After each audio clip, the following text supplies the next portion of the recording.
but it's actually a 20-year loan.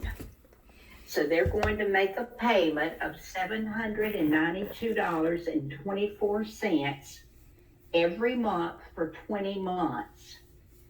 But at the end of 20 years, at the end of that 20 years, they will only have paid $23,660 of that $80,000 loan. So they're still going to owe a balloon payment of $56,340. Now, the reason someone would do this is to get their payment down lower. Remember when we were looking at the amortization chart for a 10-year loan, the payment was going to be over $1,500. But if you made that a 30-year loan, it was only going to be $477. That's a difference of $1,100 in the payment.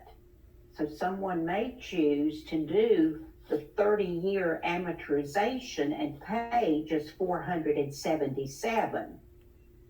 But if their actual payment was $1,500, then that $477 is going to make a very small dent in the balance. And what the difference is going to be that balloon payment due at the end of the term. And then that balance is either going to have to be paid off or refinanced. Does that make sense?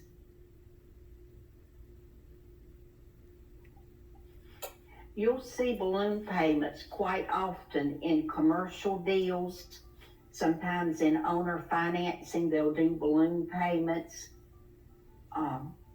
Investors may do balloons. If they're buying property, they're going to refurbish it and then turn around and sell it in a short period of time. They may do balloon payments. Just depends. But most of the time, your residential property is not going to be balloon payments. They're going to be for the full term, whatever it is. Okay? Any questions about that? Okay, then let's talk about the interest only. If you've got an interest only loan and you are paying the interest each month, how much are you still going to owe at the end of your term? Principal is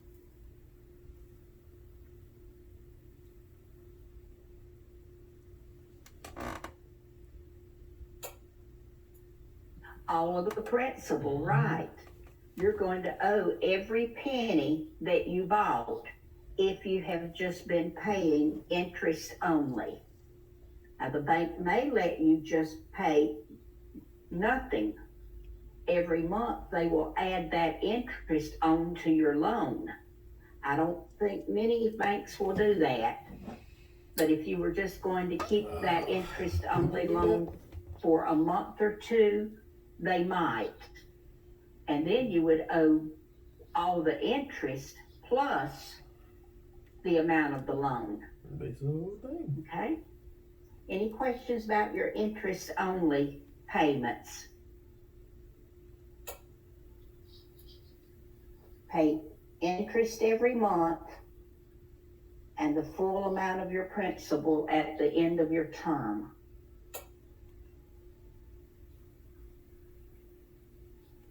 Okay, very good. Now let's look at page 411. This is probably one of the easier math problems to do.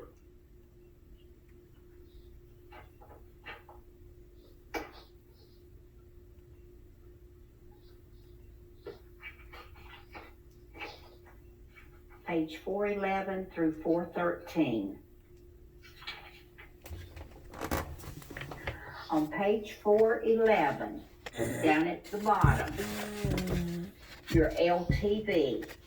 What is LTV?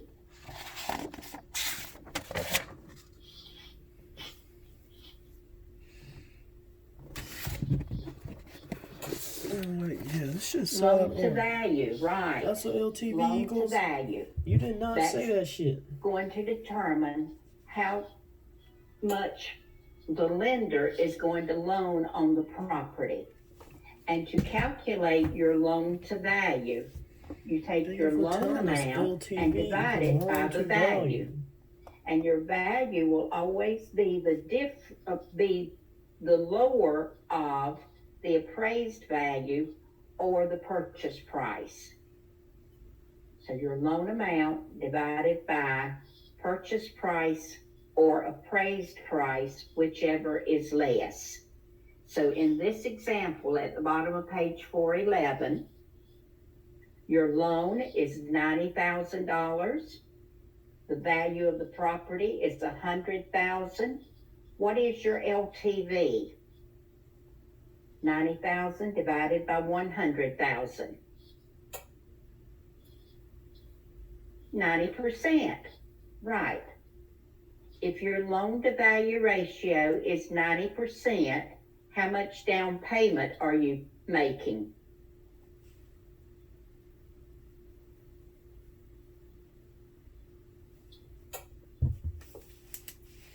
%, right. Right.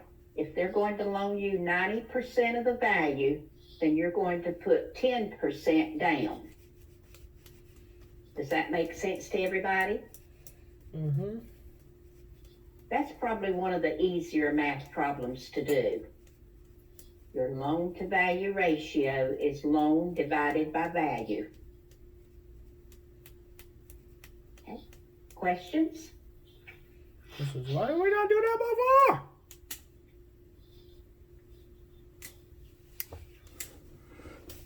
That's probably what the fuck is an LTV? Okay, then look at the bottom of page 413.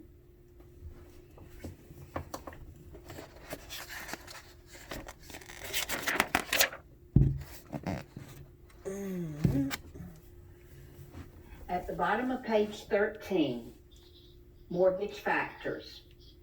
We've already talked about this a couple of times. We've done a couple of problems using the mortgage factor. Okay? If your loan is $350,000 at 4.5% interest for 30 years, your mortgage factor would be 5.07.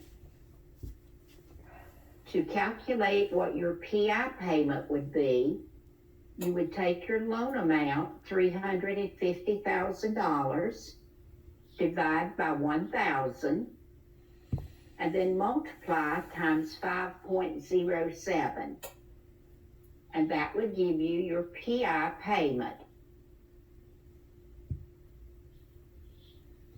What would be your PI payment on that $350,000 loan?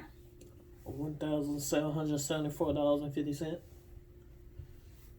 Huh? Huh?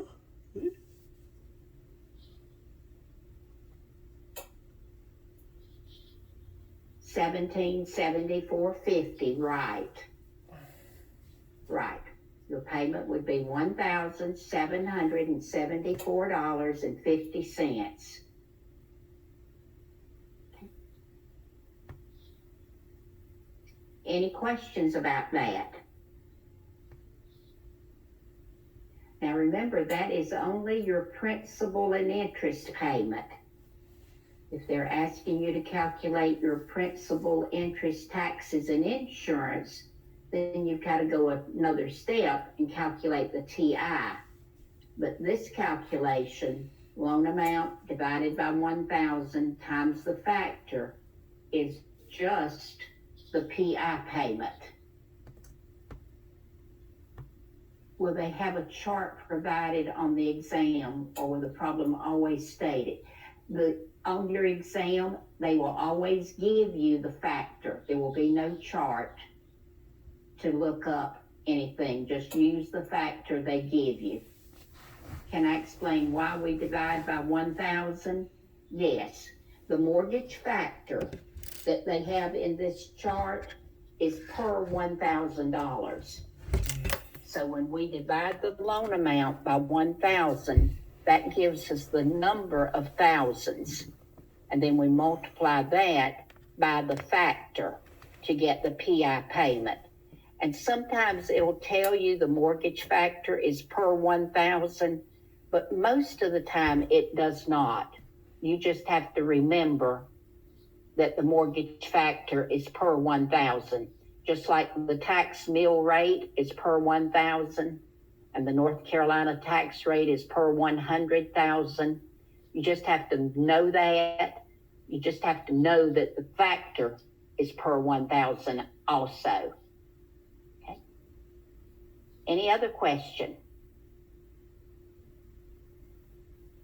Okay, for homework, I want you to go back to page 380 through 382 and 411 through 413 and do all these problems again. Don't look at the calculation in your book.